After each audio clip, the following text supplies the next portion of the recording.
Vande Mataram social media परिवार। तर हा व्हिडिओ त्या लोकांसाठी आहे जे लोक म्हणजे आपल्या नात्यांमध्ये आपल्या दुसऱ्या पार्टनरचा म्हणा किंवा नात्यांमधलं कुठलंही नातं असू दे तर फोन चेक करतात। फोन कारण नात्यांवर विश्वास नसल्यानंतर अशा प्रकारचे कृत्य हे घडायला लागतात।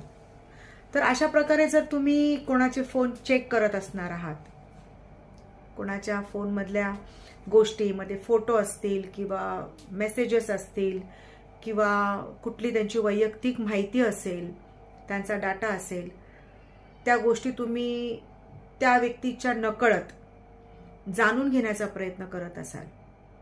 बऱ्याच वेळेला तर नवरा बायकोंमध्ये किंवा इतर दुसऱ्या नात्यांमध्ये सुद्धा एकमेकांचे फोन चेक करणं, त्या फोनमध्ये काय आहेत, काय गोष्टी आहेत, काय व्हिडिओज आहेत, काय मेसेजेस आहेत, काय रेकॉर्डिंग्स आहेत, असा चेक करण्याचा जो एक प्रकार, सर्रास प्रकार तुम्हाला होताना बऱ्याच लोकांना निदर्शनास येत असेल।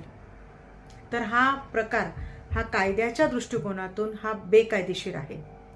तुम्ही तुमचं नातं कितीही जवळचं असेल आणि ते कितीही तुमचं विश्वासाचं असेल तर ते पूर्णतः तुम्हाला विश्वासपात्र ठेवायला पाहिजे। जर नात्यावरचा विश्वास उठला तर तुम्ही अशा प्रकारचे कृत्य करता, फोन चेक करण्याचे वगैरे, आणि त्याच्यामुळे तुमच्यावर कारवाई होऊ शकते।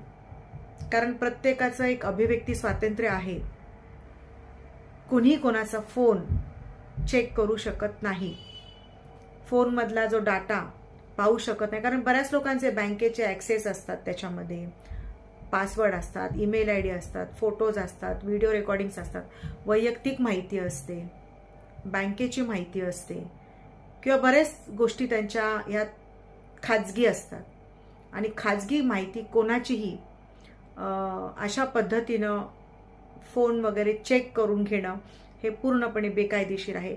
जर तुम्ही असं करत असाल तर तुम्ही ते करू नका, कारण तुमच्यावर कायदेशीर कारवाई होऊ शकते।